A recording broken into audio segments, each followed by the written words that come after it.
Hi hello every one, welcome to my channel. எல்லோரும் எப்படி இருக்கீங்க? நானும் நல்லா இருக்கேன். ஸோ இன்றைக்கி நைட்டு கொஞ்சம் ஏதாச்சும் காரமாக சாப்பிட்ணும் அப்படின்னு தோணுச்சு. ஸோ அதனால் பூண்டு தக்காளி சட்னி பண்ணலாம் அப்படின்னு பிளான் பண்ணியிருந்தேன். ஸோ 2 தக்காளி எடுத்திருந்தேன், வெள்ளைப்பூடு கொஞ்சம் பெரிய பல்லு பூண்டு நிறையா எடுத்திருந்தேன். நெக்ஸ்ட் வத்தல் அண்ட் மல்லி, கொஞ்சோண்டு புளி. பேன் சூடானதும் அதில் நம்ம எடுத்து வச்சு உரிச்சு வச்சுருக்க வெள்ளைப்பூடு இருக்குல்ல, ஸோ அதை எல்லாத்தையும் சேர்த்துடுங்க. சேர்த்துட்டு நல்லா நீங்கள் ஃப்ரை பண்ணணும்.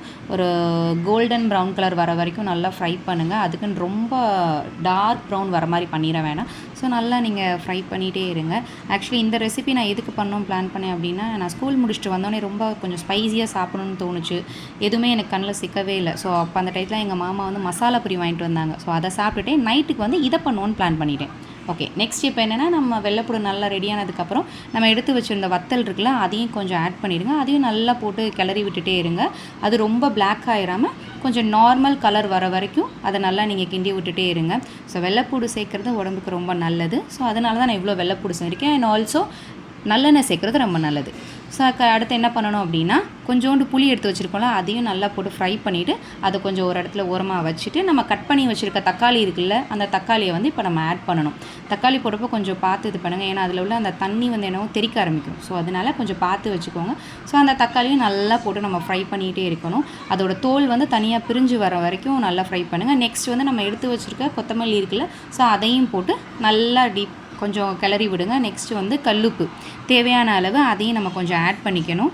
ஆட் பண்ணிவிட்டு நல்லா கிளறி விட்டுட்டே இருங்க. உங்களுக்கு வேணும்னா கொத்தமல்லி இருந்துச்சுன்னா கூட ஆட் பண்ணிக்கோங்க, கருவேப்பிலை இருந்துச்சுனாலும் நீங்கள் ஆட் பண்ணிக்கோங்க. நான் மல்லி மட்டும்தான் ஆட் பண்ணியிருக்கேன்.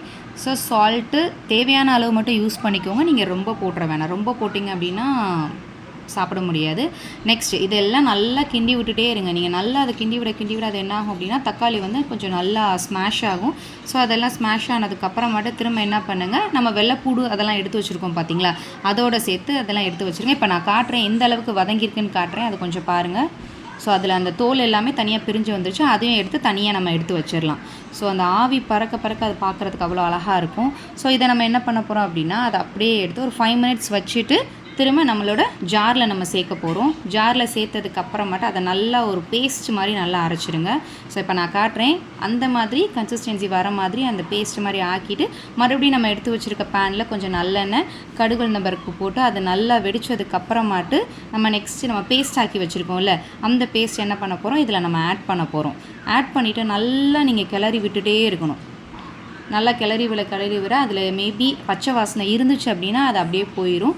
நல்லா கிளறி விட்டுட்டே இருங்க. ஸோ நெக்ஸ்ட் இந்த பக்கம் நம்மளோட மெயின் டிஷ் தோசை அது ரெடி பண்ணணும்ல. ஸோ இங்கே கல் சூடு பண்ணி வச்சுட்டேன். நெக்ஸ்ட் தோசை மாவு எடுத்து ஊற்றி நல்லா எந்த அளவுக்கு உங்களால் பெருசாக ஊற்ற முடியுமோ அந்தளவுக்கு ஊற்றிக்கோங்க. நெய் வேணும்னாலும் நீங்கள் நெய் ஆட் பண்ணிக்கலாம். நான் எண்ணெய் தான் ஆட் பண்ணியிருக்கேன். ஸோ எனக்கு இப்போ தோசை இன்றைக்கின்னு பார்த்து கொஞ்சம் டேமேஜாக தான் வந்துச்சு. பட் பரவாயில்ல, மேனேஜ் பண்ணுற அளவுக்கு எனக்கு தோசை வந்திருக்கு.